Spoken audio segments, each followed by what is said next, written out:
Hello everyone, Thanksgiving is almost here, and in the spirit of appreciation for you, for always being here, for your support and your kindness, and for always trying to improve as musicians and guitarists, I have this very tiny significant gesture for you, which is to share some exercises from one of my books, the one on alternate picking, which I think will give you something useful to do this weekend instead of going online and buying a bunch of shit you don't need. For those of you who don't have the book, this will give you something to chew on, and if you already have it, don't worry about it because we'll go pretty deep with them and I'm sure you'll get something out of this video anyway. So the idea is to take very simple arpeggios, basically a major arpeggio in this case, and add to it and spread it out all over the fretboard in different ways so that we can move kind of away from the chordal use of arpeggio more into the melodic, improvisational, scalar use we can give them. And it's a very interesting thing. We might have discussed it here and there with a few examples through the years, but this will kind of put it all in one place for you. When we study and we learn a new chord, what we're doing actually is a snapshot. It's kind of a preset, right?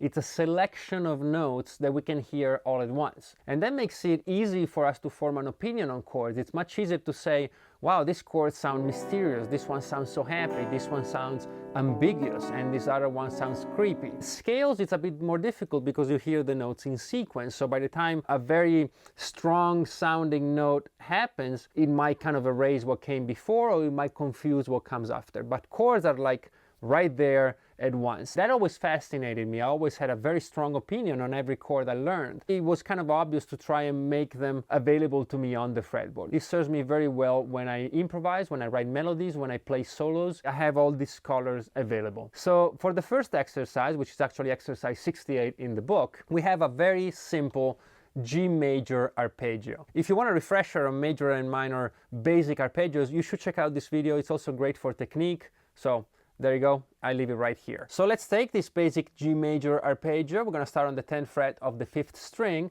and we'll basically work our way up the triad. So we have a G, a B, a D, a G, a B, a D, and a G again, until we basically run out of strings. And that's our basic shape. And once we have that,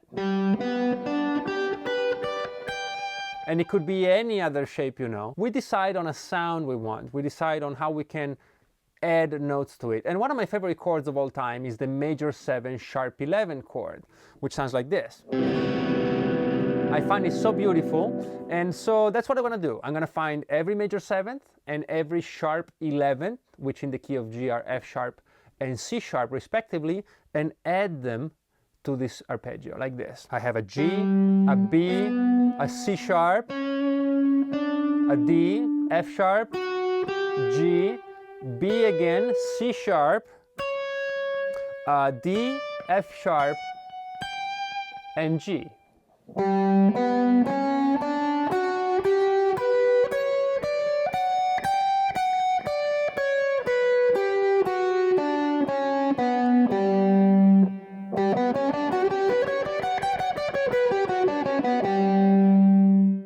As you can see, I'm alternate picking the whole thing to keep in line with the exercises in the book, but you could of course use sweep picking or legatos and all kinds of techniques. So this is very simple stuff. We take a chord and we add notes to it, and that's as simple as that. But this actually will still keep us basically within the realm of a single position, so it looks and feels and sounds actually more like a chord or a simple arpeggio than an option to actually play melodically. So for the next arpeggio, we really want to try and spread it all out across the fretboard. And let's go to C6 as a different chord, exercise 69 in the book. C6 is a very simple major C triad with an added major 6, which is the note A. First things first, let's move towards that end of the fretboard so that we have room to expand.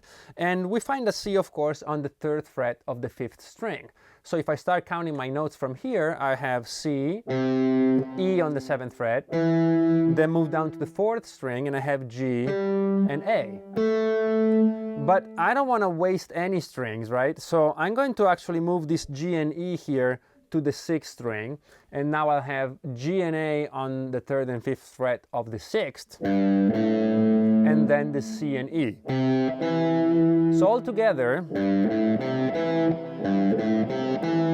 this is my C major sixth arpeggio. And then there are many ways you can move across the fretboard. Well, one of the simplest ones is to use octaves. So basically I take this group and I move it down to the fourth and third string, and then down to the second and first.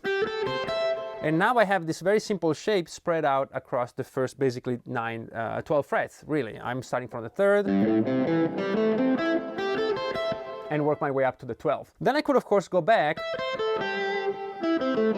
this way, but why do that where if I just add one more note, so from this E here on the 12th fret of the first string, I could move up to the G on the 15th fret and find a whole new pattern, which in this case would be GE 1512, 1310, which are C and A.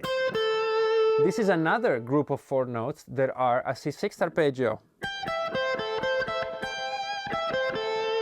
And now I can move this down the next groups of strings by octaves again.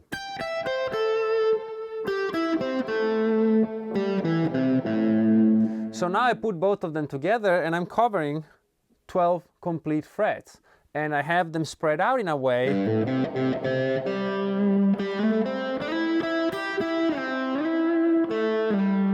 that kind of looks like some kind of scale. As a matter of fact, this 6th sound sounds very close to a major pentatonic.